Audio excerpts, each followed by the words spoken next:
At my father's retirement gala, I wasn't seated with the family. I wasn't even on the guest list. The woman at the registration table looked up from her tablet with a polite smile that didn't quite reach her eyes. Her voice was careful. Too careful. "I'm sorry, miss." "Dr. Harper Wells," I said, gently emphasizing doctor without sounding defensive. I knew how this worked. She tapped something, frowned, then turned the screen toward me. "I've got Ambassador Richard Wells, his wife, Elaine, their son Connor, and a +1 under his name. But, no Harper." I nodded slowly. "Of course not."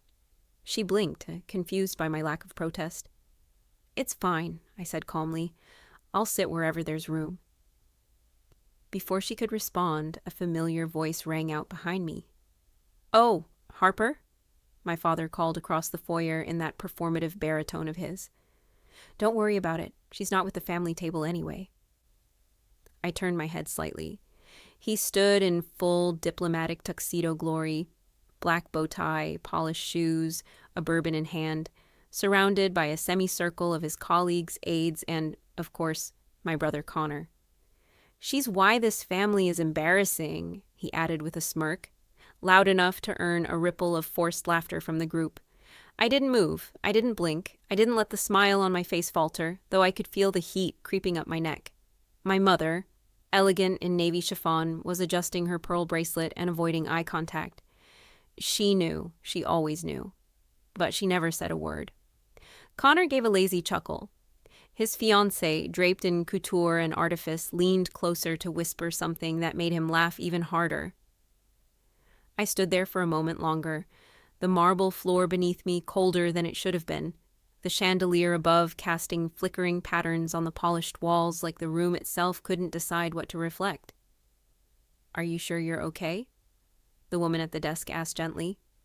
I gave her the same reassuring smile I'd given dozens of people in war zones and crisis tents and refugee camps. "Of course, no worries." Because I had expected this, because this was routine, because they had always made sure I knew I didn't belong, and yet as I walked slowly into the ballroom, past tall white floral centerpieces, past the clinking of crystal glasses and the soft hum of jazz played by a string quartet, I couldn't help but wonder if they'd ever look back on this night and see the irony, because someone else was here tonight, someone who knew what I'd done. Someone who remembered what my family refused to acknowledge. I spotted an empty chair at the far edge of the room, tucked beside a curtain and partially hidden behind a towering floral arrangement. Perfect. Out of the way. Forgotten, just like always. I sat down and crossed my ankles carefully, adjusting the hem of my simple black dress. No sequins, no sparkle, just fabric and function. My eyes scanned the room. My father stood by the main table now, surrounded by senators, foreign service dignitaries, and old allies from his time stationed abroad. His voice carried, as always. He was telling a story about the importance of legacy and gesturing dramatically with his glass. He loved being celebrated. He loved being the hero. He loved the narrative where Connor was the golden son in finance, and I was the missing piece. The puzzle that never quite fit, the wandering daughter who disappeared into war zones and emergency zones and never brought home a husband or a title they could display. They never asked why. They never asked where I went. They never asked what I did when I disappeared for months at a time. They were more comfortable not knowing. They preferred the fiction that I was lost, aimless, quietly disappointing, but they didn't know what was about to happen. They didn't know who had just walked into the room. I saw her before they did. Ambassador Nadia El-Khouri, stepping through the side entrance with the ease of someone used to commanding attention without asking for it. And beside her, walking slightly behind, was Layla El-Khouri, the girl whose hand I'd held as she bled through the back seat of a smuggled medical van. The girl I'd carried through a razor-wired checkpoint in the middle of the night with gunfire in the distance and no guarantee of survival. The girl whose life I had saved. They were here, and the truth I had kept quiet for so long. It was walking into the room wearing a silk gown and a grateful smile. I took a deep breath, exhaled slowly, and folded my hands in my lap. Let them think they won again. For now, because the story they thought they were telling tonight, it was about to change. There's a particular kind of silence that lives in childhood. Not the comfortable quiet of bedtime stories or falling asleep to the sound of rain, but the loud silence, the kind that fills the air when someone looks right through you and speaks around your name. That was my silence. I grew up in the shadow of polished shoes and polished narratives. My father, Richard Wells, wasn't just a diplomat. He was the diplomat. Fluent in 3 languages, always immaculately dressed, always the most commanding voice in the room. My mother, Elaine, played her part too. A graceful wife, quick with small talk, born to host fundraisers and remember names. And then there was Connor, 2 years younger, with a square jaw and perfect hair, and the kind of confidence that grows in boys who've never once been told no. And me? I was the quiet one, the bookish one, the strange one. I didn't throw tantrums or dye my hair or skip school. I just disappeared into corners. I'd read while the others talked. I asked too many questions at dinner. I corrected people when they misquoted facts. That alone was apparently enough to be labeled a problem. One memory always rises to the top, uninvited and sharp around the edges. It was a summer Sunday. I was 12. My science fair project, a soil decontamination filtration system I'd built from scratch, had just won first place at the national level. My teacher told me it had real application potential for water-scarce areas. I came home bursting with pride, clutching my certificate and medal. I walked into the living room to find my father in his favorite armchair, reading The Economist. He barely looked up. "Dad?" I said quietly, almost afraid to interrupt. "I won." He grunted, still skimming the article. "I placed first. They said my design could be used in—" "That's good, Harper," he said absently, flipping the page. "Did you take your shoes off before walking in?" I hadn't. That was the end of the conversation. I stood there, holding the weight of my achievement like it might crumble in my hands. My mother walked by moments later and offered me a soft smile, but she didn't stop. She was late for a brunch. I didn't mention the medal again. By the following weekend, Connor had scored 2 goals in a youth league soccer match, and the entire house exploded in celebration. He got a cake, balloons, a new pair of cleats. That night, I placed the medal in a shoebox under my bed, next to a copy of Watership Down and a dried-out daisy I'd kept from a class trip. That box became my museum of muted triumphs. By the time I was 16, I had learned to measure my words like currency, only spending them where they might be noticed. I learned that I could either fit into the family script or quietly fade from it. I chose to fade. I got good grades. I earned scholarships. I left home the day after high school graduation and never looked back. When I told them I was going to med school, they smiled and nodded. Maybe now she'll become something useful, my father had said to my mother over the dinner table, right in front of me. She responded with a tight-lipped smile and offered me more mashed potatoes. I wasn't even surprised. It wasn't until I started traveling for clinical rotations, when I saw what cholera looked like in real time, what war did to bones and minds, what it meant to hold pressure on a wound while hearing distant explosions, that I felt something shift inside me. I had found a kind of purpose they couldn't understand, and that made it even easier for them to ignore it. They told their friends I was working in global health as if I spent my days handing out pamphlets on hand washing. They never asked about the nights I didn't sleep, the surgeries I performed in generator-lit tents, or the times I thought I wouldn't make it out. They preferred their fiction. The neat family story. Connor, the financial analyst with 3 kids and a mortgage.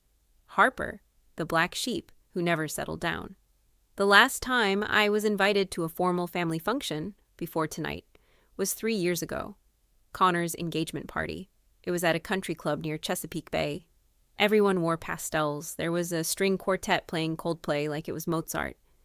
At some point, a relative I barely knew asked what I'd been doing lately.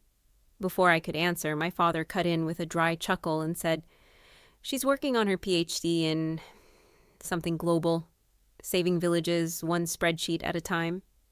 Laughter followed. I smiled tightly. That night, I drove back to D.C. in silence, windows down, letting the cold air erase the noise of their laughter. I didn't go home for Christmas after that. They didn't ask why. Now, at 34, I know exactly who I am. I know exactly what I've done. I don't need their applause. But sitting here tonight, on the edge of a ballroom that was never meant to include me, I realized something else. The younger version of me, the one who stood in that living room with a first-place medal clutched to her chest, she needed this moment. She deserved it. And for once, she was going to get it. I can still remember the exact moment I told them what I was going to do with my life. It was a Sunday. I was 24, home for a rare weekend between final rotations in med school and my departure for a global health fellowship in Nairobi. The table was set with pressed linen napkins, 3 different serving spoons for potatoes I never asked for, and wine that cost more than most of my textbooks. My father had invited a couple of his State Department friends over. My mother insisted I come. "It's just dinner," she had said. It never was. Dinner in the Wells household was a performance, not a conversation, but a staging of selective truths. And on that night, I decided, foolishly, that maybe I could be honest, that I could share something about who I really was, what I'd chosen, and they'd meet me halfway. So I waited for the salad plates to be cleared, for the wine to settle, for the ambient chatter to dip into the lull where declarations felt natural. Then I said it, heart thudding in my chest like a drum I couldn't muffle. I've accepted a 2-year placement with Global Response International. I'll be based in East Africa, working on outbreak coordination, trauma relief, and emergency field medicine. I smiled, small but proud. I had worked for it. I had earned it. Nairobi was one of the most competitive placements in the program. My father didn't look up from his roast. He was slicing into the lamb with clinical precision, the knife glinting under the chandelier. "Nairobi?" he repeated flatly. I nodded. "Kenya, the unit focuses on deploying medical personnel within 48 hours of any major disaster. Civil unrest, epidemics, refugee displacement. The blade had caught. She said people don't like cops anymore. Luke's jaw worked, then stilled. He considered policy, politics, and pain, all the things he had no intention of hanging on a 6-year-old's shoulders. "People like kindness," he said finally. "And your dad had a lot of that. So let's talk about that when you want." Ivy's gaze drifted to the window, where Snow wrote and rewrote the same unpunctuated sentence. "She said wait at the gate," Ivy added, softer now. "That he'd come there first. She said she'd come back." The facts hung in the air like thin ice. Luke resisted the old reflex to promise what he couldn't, that everything would be okay, that mothers do not fail, that the world is a machine with safety rails. Instead, he put the promise where his hands were. "You're safe here tonight," he said. "Tomorrow we'll figure out the paperwork. Tonight is for warmed-up toes and a dog who refuses to go anywhere else." Ivy nodded like a soldier accepting terms. She finished the cocoa. The frame rose and fell with her breathing. Ranger shifted closer until his flank touched the quilt. Luke returned to the kitchen and dialed a number that Winter had kept on ice. Martha Hayes, the town's nurse practitioner, who could read a thermometer at the same time, she read a soul. He kept his voice low, factual, a child, frost nip, alert, no acute trauma, stable. Martha promised to come at first light with salve, socks, and the kind of conversation that builds a small, necessary porch between panic and plan. After he hung up, Luke stood at the sink and looked at his reflection in the window. The glass sent back a man with laugh lines that had been demoted to memory, eyes that had watched too many ends and still kept looking for beginnings. Behind him, on the hall floor, Ranger's nails clicked twice, an old dog's code for all is well enough. He turned off the lights one by one until the house wore only what it needed. A nightlight in the hall, the stove's faint orange grin, the snow's patient whispering. In the doorway of the spare room, he stood a moment longer, letting the sight take him. The small figure under the quilt, the frame still in her arms, Ranger curved at her side like a comma. God had placed in the sentence so she could breathe. The winter night hunted at the window, with white teeth it had borrowed from the moon. Inside, in a circle the size of an old quilt, something stubbornly alive kept its heat. "Okay," Luke whispered to the hush, to the old grief that never asked for permission and the new hope that never apologized for arriving. "We'll do this right." Ranger's ear flicked as if he had just been promoted to senior advisor, domestic affairs. Luke nearly smiled. The myth says miracles arrive with trumpets. The truth is they sneak in with damp socks and a picture frame and a dog who refuses to budge. In Pine Brook, in midwinter, that was enough. Thinking, if they could see me now, would it change anything? But then I remembered. They had the chance to ask. Over and over. And they never did. When I came back to the States last year, I moved into a modest walk-up in D.C., close to the organization's main coordination center. I still deploy when needed, but most of my work now is strategic, building systems, creating rapid response models, and training the next generation of field medics. Still, to my family, I'm the one who travels too much. They don't know about Layla El-Khoury, or the night her convoy was ambushed in a red zone where civilians weren't even supposed to be. They don't know I was there, that I held her pulse in my hand, that I screamed into a radio for emergency extraction while gunfire rained down, that I was told not to intervene, that I did anyway. They don't know she nearly died. They don't know she didn't, because of me. Tonight, she's in this room. And so are they. My father, sipping his bourbon. My mother, rearranging the silverware like the world can be ordered if she tries hard enough. Connor, always a few paces behind the man he wants to impress. And me, still here, still quiet, still unseen, but not for long. It was supposed to be a handoff, just a routine handoff. Coordinates confirmed, check-in cleared, UN-certified vehicles. We weren't even supposed to get out of the cars. I'd been deployed to an extraction zone west of Sidra Falls, a pocket of contested territory between two warring factions. Our team's job was simple: retrieve a high-value civilian and her accompanying aide, then transport them to a fortified airstrip. 15 minutes, in and out, nothing complicated. I didn't even know her name until I saw her. Until the gunfire started. It was late evening, dry heat pressed against my skin, thick with the scent of burnt rubber and diesel. The sky had that copper tint it gets just before sunset, like the day is warning you that it's about to end. Our vehicle pulled up first. I was in the back reviewing our evac route on a tablet when I heard the crack. Sharp, echoing, not celebratory, not warning shots, targeted. A second later, our windshield spidered with impact. Then the driver slumped forward, a dark halo of red soaking into his collar. The team scattered, trained reflexes kicking in, but our convoy had been boxed in. A trap. I reached for the trauma kit, the radio, my flak vest. Everything blurred into a sequence of muscle memory. I was yelling into the comms. "Echo Base, we're compromised. Ambush Zone 3. We need airlift or diversion now." Then I saw her. Through the cracked side window, half hunched behind a concrete barrier, was a girl, maybe 19 or 20. Skinny jeans, blood-soaked scarf, one arm hanging limp at her side, and eyes. Terrified, unblinking eyes. Locked on me. I didn't know who she was yet. I only knew she shouldn't have been. There, not alone, not bleeding, and not without backup. 2 men were with her, one slumped over, clearly gone. The other fired wildly into the air, trying to create cover. I threw open the vehicle door and ran. No flak vest, no helmet, just adrenaline. I crawled, then sprinted, then crawled again, firing 2 rounds from the sidearm I'd barely ever used in the field, not to hit anyone, just to scatter, just to buy time.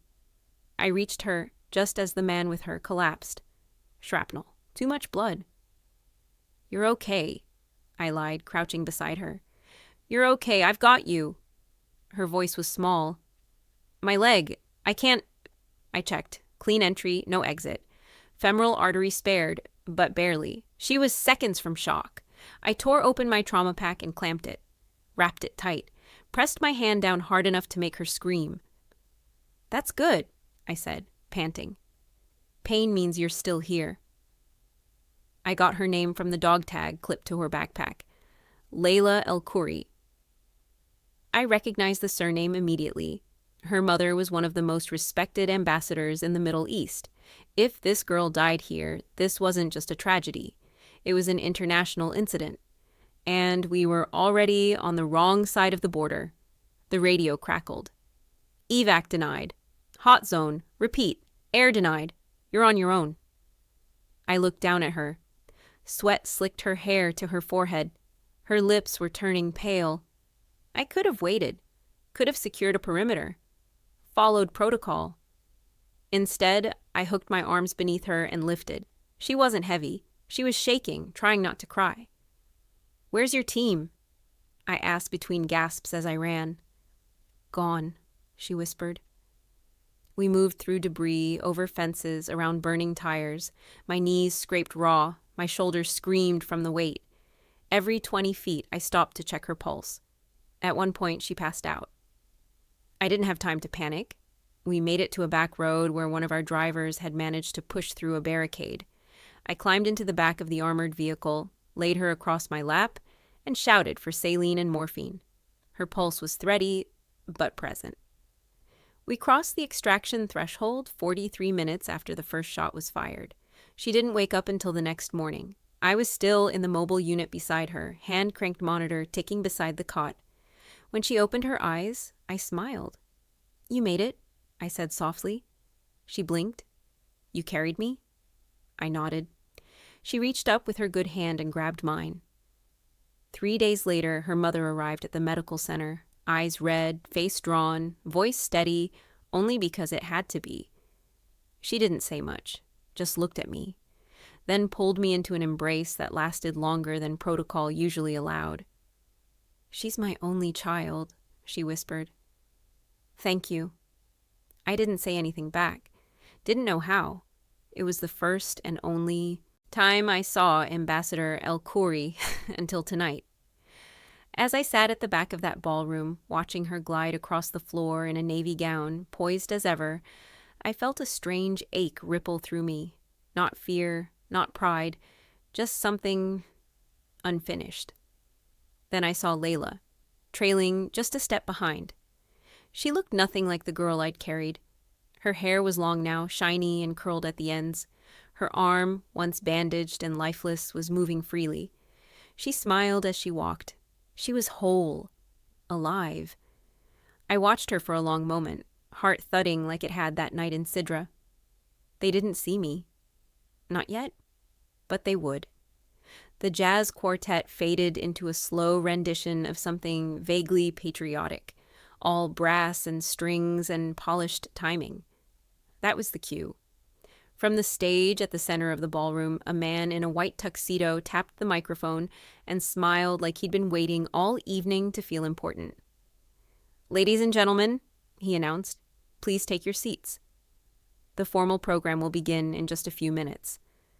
I didn't move. From my table at the edge of the room, hidden behind one of the floral installations, I had the perfect view. A quiet corner of observation. No one had spoken to me. No one had asked why I was sitting alone, and that suited me just fine. I didn't need to be seen right now. I needed to see. My father stepped up to the stage just as the room hushed. He looked every bit the figure he had worked so hard to become.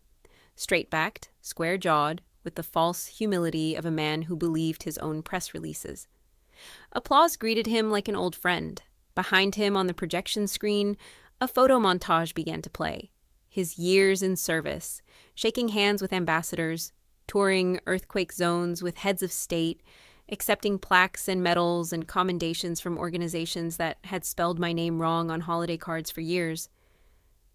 I watched as he took the mic, adjusting it with a slight smirk like a man used to being handed a platform. Thank you all," he began. "It's humbling to look back on 4 decades of service. Diplomatic work is never about one person. It's about representing a nation, a legacy, a family." He turned slightly toward our assigned family table. Connor was seated dead center, flanked by his fiancée and my mother, who had dabbed powder on her nose at least twice since sitting down. My empty seat among them remained unacknowledged. My son, Connor, has followed in these footsteps, my father continued, finance and foreign policy, hand in hand, making connections I could have only dreamed of at his age. He smiled as the audience politely clapped. And then, the shift. A pause. A tightening of his jaw. The smirk. And of course, he added with a casual shrug, not everyone chooses that path. Every family has its diversions and its embarrassments. A ripple of laughter. I'm just glad the Wells name still means something out there in the world. Another round of applause, some confused, some performative. And just like that, the room moved on. No one flinched, no one gasped, no one said, "That was cruel." Because in this room, I wasn't anyone. Not yet. To most of them, I didn't exist. But across the ballroom, two people did see me. It started as a shift in the atmosphere, like someone opening a window in a sealed room. Ambassador El Khoury had just been seated at one of the front tables reserved for distinguished guests. She was only about 20 feet from the stage, close enough to have heard every word of my father's thinly veiled insult. Her eyes were already on me. She had been scanning the room the moment she walked in, and when they landed on me, quiet, back corner, head high, her face didn't change. She didn't gasp. She didn't rush over. She just saw me. And then she smiled. A quiet, knowing, devastating smile. Not pity. Recognition. Her hand moved to Layla's arm and squeezed gently. Layla turned, followed her mother's gaze, and froze. I don't know what I expected. Gratitude, tears, shock. What I got instead was something far simpler, far more powerful. Layla stood. She walked across the floor, past generals and CEOs and old men adjusting their cufflinks. She didn't hesitate. She didn't ask permission. She didn't even speak. When she reached me, I stood too. And for a moment, we just looked at each other. Up close, her eyes still held the same softness I remembered from that night in Sidra. The same quiet strength I'd seen through the sweat and the blood and the fear. But now there was something more. Light. She threw her arms around me. I caught her. For a heartbeat, the ballroom ceased to exist. There was only the warmth of her hug and the trembling exhale of relief that passed between us like something sacred. "You look alive," I whispered against her shoulder. "I am," she murmured. "Because of you." She pulled back, eyes shimmering. "We didn't know you'd be here." "Neither did they," I said softly, nodding toward the family table. Layla followed my gaze. Her smile dimmed. "I heard what he said," she whispered. "I've heard worse," I replied with a shrug that was half truth, half armor. "I haven't," she said, "and I've been shot at." We laughed, too quietly for anyone to hear. She squeezed my hand. "You okay?" "I'm used to being invisible," I said. "Tonight's just more of the same." She shook her head. "Number not tonight." And then she walked back across the floor, her steps deliberate. When she returned to her seat, she leaned toward her mother and whispered something. Ambassador El Khoury looked toward the podium, then back at me. And that's when I knew. Something was coming, something no one in this room was ready for. Except me. There are moments you feel coming before they arrive. You sense the pressure shift in the air. You feel a silence sharpen its teeth. You see the stillness in a person's eyes before they move. I watched Ambassador El Khoury from across the ballroom, and I knew. She hadn't touched her glass of wine. She hadn't looked back at the podium. She hadn't spoken to anyone at her table except her daughter. Her gaze had returned to me 3 times, once with recognition, once with calculation, and now, resolve. My father, oblivious, had launched into another story. This one about hosting high-level peace talks in Prague. He gestured animatedly, recalling something about late-night negotiations, strategic brilliance, last-minute interventions. He was in his element. The room, once again, belonged to him. He didn't know the ground beneath him had already begun to shift. From the front row, Ambassador El-Khoury rose to her feet, not abruptly. No clinking of silverware or sweeping motion of drama. She simply stood, quietly, confidently, with the grace of someone who knows she's about to tilt the axis of the room without raising her voice. I saw it before anyone else did, but it was Connor who noticed next. He turned his head and blinked at her in confusion. Then his fiancée whispered something.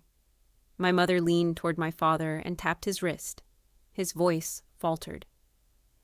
Ambassador El-Khoury took a single step toward the stage, and the ballroom changed. It was subtle at first. Waiters pausing mid-step, chairs shifting slightly, a low murmur bubbling beneath the quiet. People started turning, not because they were told to, but because they felt it. That rare, unmistakable frequency of power entering motion. The MC, clearly caught off guard, stepped forward to intercept her. Ambassador, I believe the program is... She simply held up one hand, silencing him without a word. Then she turned and faced the audience. Her voice didn't need a microphone. It carried like truth does, clearly, cleanly, with no room for misunderstanding. If you'll allow me a moment, she said, I would like to add something to this evening's program, something that wasn't planned, but should have been. Every head in the room turned toward her. My father's expression tightened, his spine straightened. He recognized the tone. He'd used it himself in press briefings when a narrative was about to slip from his control. Of course, Ambassador, he said, with the performative charm I'd seen so many times. We're honored to hear from you. She inclined her head, then walked to the podium. She didn't rush. She didn't smile. Her heels clicked against the floor like a countdown, and when she reached the microphone, she looked out over the sea of faces. The crowd hushed so completely that even the HVAC vents seemed to fall silent. I want to speak tonight, not just as a diplomat, she began, but as a mother. Already the room shifted again. A different kind of silence took hold, listening silence, the kind reserved for funerals and breaking news. 2 years ago, she said, my daughter was caught in an unspeakable situation in a region most of you have only ever read about in sanitized reports. What happened that night was not supposed to happen. The mission was secure. The plan was perfect. Until it wasn't. Layla lowered her head. Her hand tightened around the stem of her glass. Amidst an ambush, a failed convoy, and a comms blackout, there was one person who didn't hesitate. A woman, a field doctor, a specialist who broke protocol to save a life that wasn't part of her assignment. Who carried my daughter, bleeding and unconscious, through a crossfire zone without backup, without guarantee of extraction, without anyone knowing what she had done. She paused. I felt my throat close. She turned slightly toward my father's table. And she did it without expectation, without glory, without ever telling the people she loved. There it was. The edge. The dagger sliding gently between the layers of a carefully constructed world. My father blinked. My mother's mouth was slightly open. Connor had stopped chewing whatever canapé he'd just popped into his mouth. Ambassador El-Khoury looked back at the room. I did not know she would be here tonight, she continued. But I saw her, and I remembered. Now the silence was suffocating. I remembered the woman I met in a dusty tent on the edge of war, the one whose hands were shaking not from fear, but from exhaustion. Who wouldn't let go of my daughter's wrist until her pulse stabilized? Who didn't care who I was or what flag I served, only that Layla made it through the night? Her eyes scanned the crowd, then found me. She is sitting in this room, not at the family table, not in the front row, but she is here.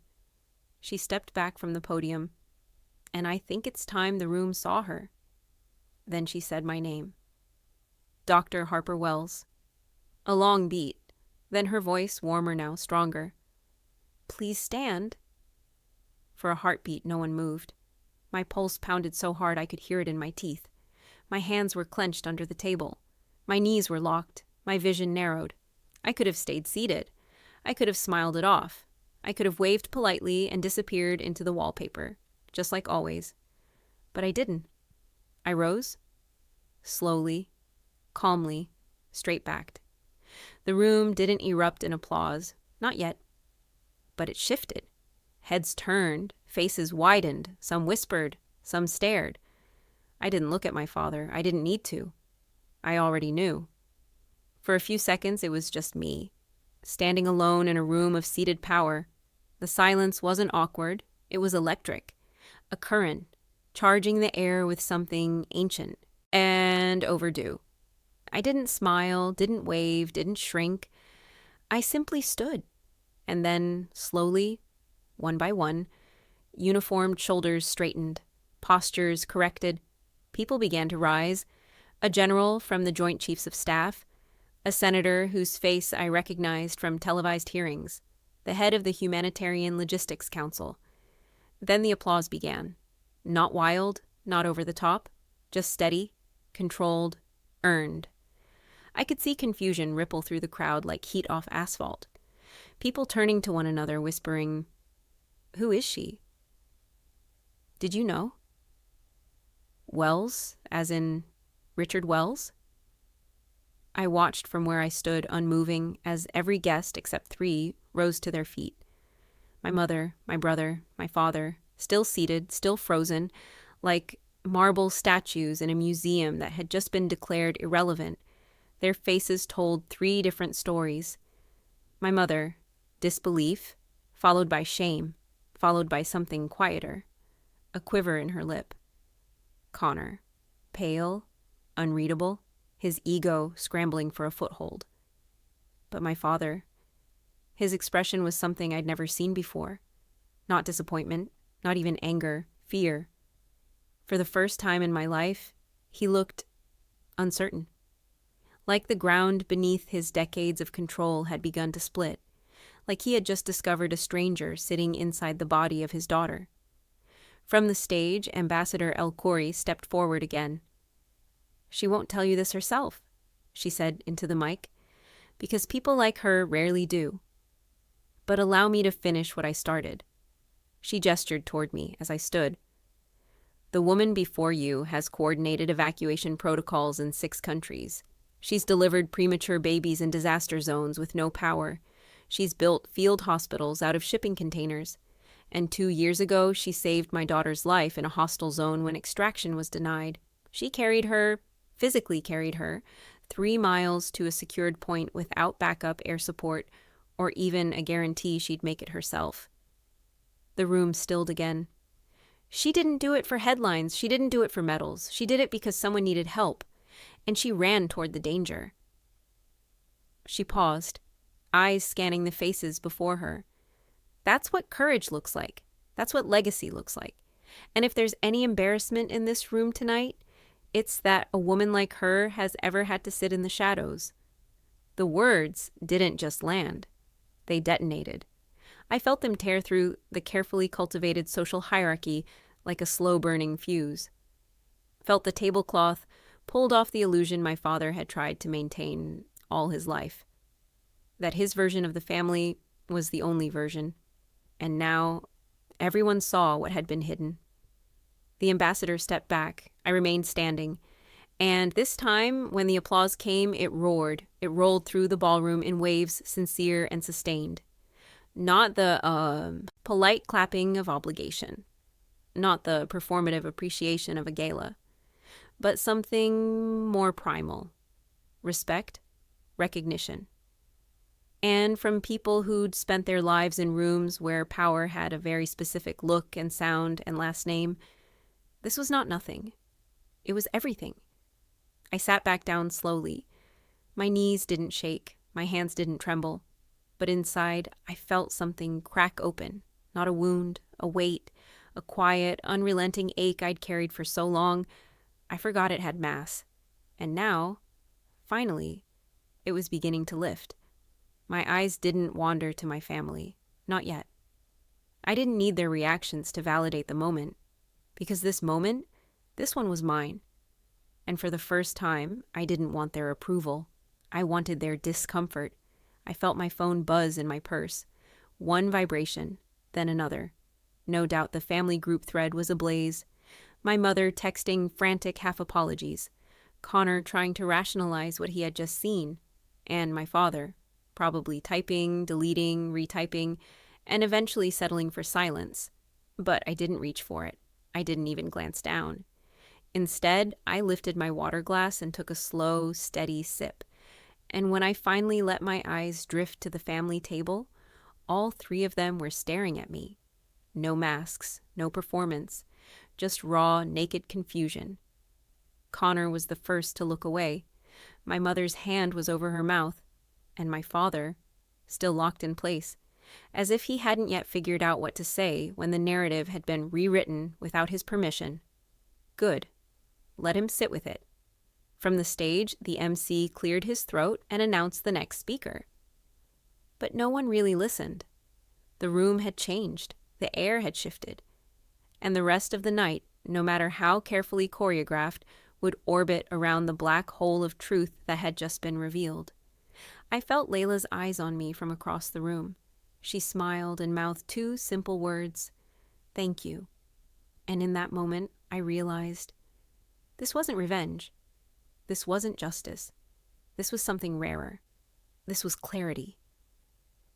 The next speaker on stage, a tech CEO from Austin or maybe Houston, was talking about resilience, something about leadership in times of global instability. But the room wasn't with him, not really. Eyes still drifted toward me, even as he spoke. It was strange. For years, I'd grown used to being invisible, at dinners, at holidays, in my own family. But now I was something else entirely. Something that didn't quite have a name yet. Not a war hero, not a celebrity, not a cautionary tale. Just seen, and not by everyone. My mother hadn't moved since I last looked. One hand still covered her mouth. Her eyes hadn't blinked in what felt like a full minute. She looked less like a woman caught in scandal and more like someone mourning something she had never truly known. Her daughter. The ER. Real one. Connor leaned forward with his elbows on the table, his jaw clenched so tightly I could see the muscle twitch. He still hadn't applauded, hadn't stood, hadn't smiled.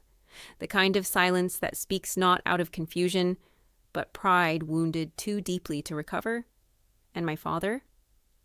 My father looked like stone, like he'd been carved mid-thought and someone had forgotten to chisel the rest of him. He didn't clap, he didn't scowl, he didn't speak, he just sat there, like a king who'd been dethroned in the middle of his coronation. "Doctor?" "Wells," someone said softly beside me. I turned to see a woman in a Navy uniform jacket. Air Force, maybe late 40s, polished, precise. "I just wanted to say," she hesitated, then smiled. "That was long overdue." She offered her hand. I shook it. And then she said something I'll never forget. "Sometimes the people who raise us can't fathom the weight we carry, because they never expected us to carry anything at all." I didn't reply. I couldn't. She gave me a respectful nod, then returned to her seat. After that, people kept coming. One by one.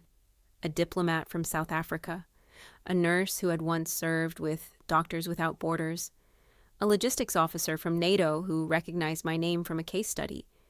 Each of them said some variation of the same thing. I read the report.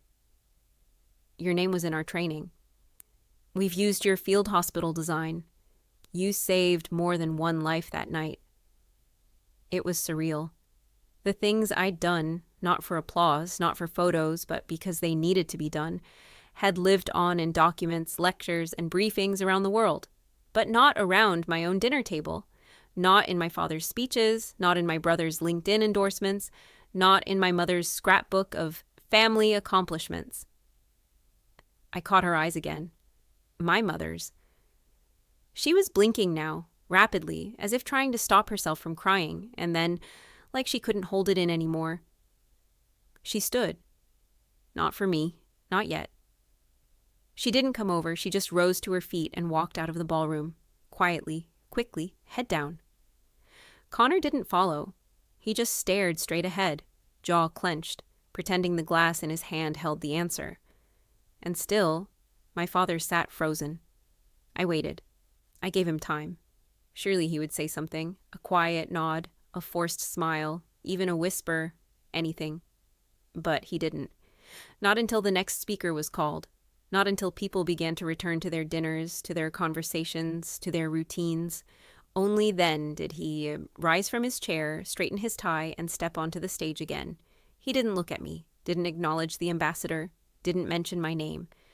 Instead, he smiled that same polished, carefully worn-out smile he'd used on cameras for decades. "I'd like to thank all our esteemed guests," he began, voice steady. "And of course, the ambassador, for her moving words. Tonight is a celebration of diplomacy, of service, and of resilience. We are honored to be in such noble company." He paused. And for a second, I thought he might crack. Might actually say it. Acknowledge what she had said, what I had done, what he had hidden. But then he continued. "And I'd like to remind us all that in the service of legacy, discretion is sometimes as important as valor." That was it. That was his response. A veiled insult. Disguised as grace, he wasn't proud. He was cornered. And instead of evolving, he did what men like him always did. He erased. The audience clapped politely. No standing ovation this time. No cheers. Just a slow, tired smattering of hands that knew better but stayed silent out of habit. My heart didn't break. It had already done that years ago. What I felt now was different. Freedom. Because that was the moment I understood. He would never give me what I deserved, and I no longer needed him to. I stood again, not for the room, not for applause, but to leave. Layla met me at the exit. She hugged me tightly, whispering, "I'm sorry your family didn't see you sooner." I smiled. They weren't meant to. And with that, I stepped out of the ballroom, the applause of strangers still echoing behind me, louder, more sincere, and far more meaningful than the silence I'd once fought to fill at home. The night air was cool, dry. One of those California evenings where the breeze carries just a whisper of salt, even though the coast is miles away. I stood beneath a street lamp at the edge of the parking lot, heels in hand, the gravel biting into my arches. My feet ached, but it wasn't the shoes. It was the weight of everything I had carried into that ballroom, and everything I refused to carry back out. Across the dark asphalt, engines rumbled, taillights blinked. A few guests stepped into waiting town cars, chattering about the ambassador's speech, the wine selection, the awkward moment when Harper Wells was suddenly, someone. I didn't move. I wasn't done yet. The heavy door behind me creaked open. I didn't turn around, didn't have to. I could feel him before I saw him, that precise, familiar step. Not hurried, not hesitant, just controlled. Always controlled. My father. "Harper," he said flatly. I let the silence stretch. Then, still facing the cars, I replied, "Richard." His steps stopped, just short of me. Not Dad, not Father, not Daddy, like Connor still called him when he wanted something. Richard. He hated it. "You don't have to be like this," he said quietly. I turned then, slowly. He was standing a few feet away, hands in his coat pockets, brows drawn just slightly. Not angry, not apologetic, just calculating, like always. "Be like what?" I asked. "Honest?" His jaw ticked. Ambassador El Khoury caught us off guard. That should have been cleared with the program team. "There it is," I muttered, mostly to myself. "Even now, it's about control." He stepped closer. This wasn't the time or place for that kind of drama. It was a diplomatic evening, not a personal one. "But you made it personal," I said, sharper now. "On that stage, when you said, 'Every family has its embarrassments.' You weren't talking about diplomacy, Richard. You were talking about me." A beat of silence. I never said your name. Number you never do. He exhaled through his nose like I was being unreasonable. Like I was the child again, demanding too much, making a scene. You should have told us, he said finally. Told you what? That I dragged Layla through enemy fire? That I ran out of morphine and used my own belt to slow her bleeding? That I didn't radio for help because the comms were down and the backup extraction point was compromised? His eyes dropped. I don't report to you anymore, I said, voice tightening. And I stopped needing your validation years ago. But don't twist the narrative now just because someone you respect more than me said my name into a microphone. He looked up, jaw set. I built this family's name, he said. No, I corrected him. You built your name, then you stapled ours to it. He flinched. For the first time in years, I saw it. His mask crack. You think I didn't try to be proud of you? He said, voice rising slightly. You were always different, unpredictable, never where we needed you to be. No, I was never where you could use me, I said calmly. I needed a daughter who understood optics, reputation, grace, not someone who'd go off playing soldier in some desert, chasing martyrdom. That did it. My heart didn't race, my fists didn't clench, but my voice, cold, steady, cut clean. She's alive, I said. Your goddaughter, your ambassador's only child. Layla El-Khoury is alive because I didn't sit on my hands waiting for orders. She breathes because I didn't care about reputation. He didn't reply, just stood there, still, rigid, exposed. I don't need your praise, I continued. I needed your presence. I needed a father who didn't shrink me to keep his ego intact. A car pulled up to the curb behind me, Layla and her mother in the back seat. El-Khoury saw us, gave a gentle nod. I nodded back. And then I turned to my father one last time. You know what the worst part is? I said. You'll go home and still think this night was about you. You'll rewrite it in your head. Make yourself the victim, the disrespected patriarch. But deep down, you know exactly what happened. He didn't deny it, didn't defend himself. He just looked at me with eyes that finally, held something close to recognition. You were wrong, I added. I'm not the embarrassment. Then I slipped my heels back on, turned and walked away. I didn't flinch when I heard his voice behind me. Harper, wait. I paused, but I didn't turn around. I don't know how to fix this, he said, barely above a whisper. I let the silence hold. Then I said, maybe it's not yours to fix. And I stepped into the night, leaving him and everything he refused to become behind. I didn't go home right away. Instead, I drove down the coast, windows half open, heels tossed into the passenger seat, my dress bunched awkwardly beneath me. My hair smelled like someone else's perfume. The echo of applause still hummed somewhere inside my ribcage. But louder than that, quieter, heavier, was the silence that came after. That's always how it is. The noise fades, the rush ends. You're left with yourself, the night sky, and all the truths that didn't get said. I stopped at a small overlook just north of Pacifica, where the cliffs cradle the ocean like they've done for centuries. I leaned on the hood of my car, staring into the dark, trying to feel anything. And that's when my phone lit up. Mom. I watched it ring, watched her name pulse against the screen like a heartbeat. She never used to call. She texted, sent updates, forwarded articles about Connor, invitations to family brunches that I was never expected to attend. But now, tonight, after all that silence, she called. I let it ring, then watched it go to voicemail.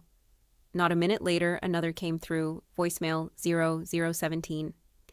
I opened it, and for the first time in years, I heard my mother's voice waver. Hi, honey. I just wanted to say I saw you tonight. I really saw you. I didn't know. About Layla, about all of it. Your father never said. I guess I never asked. There was a pause, and then something that sounded like a sob quickly muffled. I'm proud of you. I know I didn't show it. I should have. You've become someone I don't even recognize, but in the best way. Please call me back." She ended it there. 17 seconds. 17 seconds that I'd waited for half a lifetime to hear. But it didn't feel like I thought it would. There was no swell of relief, no weeping catharsis. Just stillness. Growing up, I used to sit on the staircase after bedtime and listen to my parents talk about Connor, about his potential, his future, their dreams for him. His mistakes were misunderstandings. Mine were disappointments. If I won an academic award, it was, well, you always were a bookworm. If I trained to deploy, it was, do you have to be so intense all the time? And if I told them I was tired, that I was worn thin, it was always, well, you made your choices. But that night, finally, I realized something important. Yes, I made my choices, but they made theirs, too. They chose to shrink me, to sideline me, to avoid learning who I really was because it didn't fit the version they wanted to show the world. They had a curated family image to protect. And I didn't fit inside the frame, so I stopped trying. Another voicemail came through. Mom. Again. 112. This time, I didn't hesitate. I tapped play. Hi again. I didn't say enough. I didn't say it right. I'm not good at this. I always thought if I stayed neutral, if I kept the house calm, if I let your father set the tone, things would stay... Okay. I was wrong. Her voice cracked. Do you remember the 5th grade science fair? You came home crying because the judges said your project was too ambitious for your age. Your father said, well, it was overdone. But I saw you, Harper. I saw you stay up 3 nights sketching those schematics. I watched you talk to the librarian like she was a NASA engineer. I even saw you fix the wiring when it shorted out at school. I saw it. I just didn't say anything. I blinked, tried to remember that version of myself, the one who believed big ideas were worth showing up with, even if no one clapped. I let your father shrink you down because it kept the family system running smoothly, but you were never the problem. You were the only one ever strong enough to break the pattern. Silence. A breath. Then one last whisper. You didn't embarrass this family, Harper. You showed us what we could have been. I'm just sorry we weren't brave enough to follow you there. The message ended. I didn't cry, but I didn't delete it either. I saved it. Not because it healed me, not because it erased anything, but because it proved she finally looked, noticed, remembered, regretted, and even if it was too late to build something new, it meant I wasn't invisible all along. At some point, the fog rolled in, slow and deliberate, like even the night wanted to disappear into itself. I sat quietly in the car, phone dim in my hand, headlights off. The grief I used to carry? Gone. Not because they made it right, but because I had stopped letting them write my story. I no longer sit by the phone waiting for my mother to reach out. But that night, I saved her voice. Not for comfort, for confirmation. That I was never the broken one. I was just the one who refused to be silent. As I pulled onto the highway, headlights flaring behind me, I felt a strange sensation I hadn't felt in years. Not grief, not anger, lightness. I had walked into that ballroom as the family's quiet stain, the overlooked, the afterthought. And I walked out a name that meant something. Harper Wells, a woman who had saved lives, carried weight, endured silence, and stood finally, with the world watching. And didn't flinch. I didn't tell anyone I was coming. No public RSVP, no family group chat notification, no Instagram story hint. The scholarship event at Stanford was meant to honor women in service, those who'd done more than their roles asked of them. Quiet warriors, not headline makers. My name was read second to last. I stood under soft lighting in a simple navy dress, hair pinned back, posture steady. No medals, no uniform, just me. And still, they clapped. Every single one of them. Some stood, some cried. None of them knew my father. None of them cared that he had once called me an embarrassment.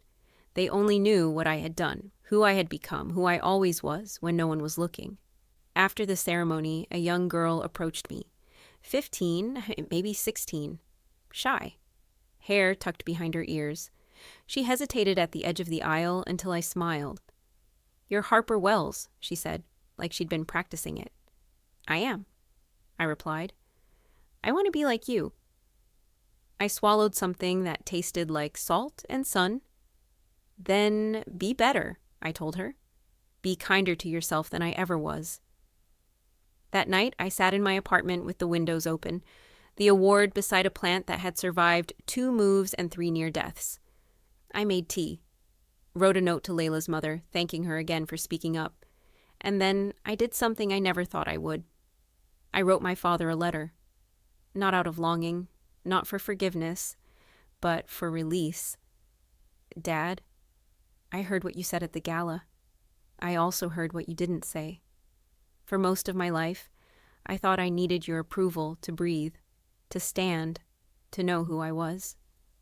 But that night, when you refused to recognize me, something inside me stopped needing recognition. I know now I was never supposed to fit into your idea of success. I wasn't built to orbit around someone else's legacy. I was meant to build my own. You told people I embarrassed you, but you never asked why I chose to walk the path I did. You never wanted to know about the lives I touched, the children I protected, the weight I carried without thanks. So I'll tell you now, I didn't do it for you. I did it for the girls like me, the ones who were told to shrink, the ones you never saw. And I don't need you to see me anymore, because I see myself. Finally. Goodbye, Harper. I never mailed it. I didn't have to. Some letters are meant only for the air between you and the truth. I folded it once, clean and neat, and tucked it inside a book on my shelf, right next to a photo of myself in uniform, taken the day I returned from my final deployment. In that photo, I'm not smiling, but I'm standing tall, grounded, whole. I no longer attend family gatherings, not out of bitterness, but because some rooms are too small for who you've become. Connor eventually sent a short email, something about wishing he'd said something that night. I didn't reply. I hope he learns to speak up sooner for his daughter's sake, if not his own. My mother hasn't called again. I haven't deleted her voicemails. Maybe someday I will. Or maybe they'll sit there, quiet reminders of a love too late. I live a good life. Not a loud one, but one filled with meaning, real conversations, chosen family, students who challenge me, neighbors who wave, people who see me, not because they have to, but because they want to. And every year, on the anniversary of that gala, I write one line in my journal. I didn't flinch, because that was the moment everything changed. Not when the ambassador spoke, not when the room froze, but when I stood there, eyes forward, shoulders back, and refused to be small. They used to say I embarrassed the family. Now, they whisper about the night Harper Wells was honored by a diplomat on live television. They whisper, and I don't hear them because I've built a life too wide, too deep, and too true to ever be contained by whispers again.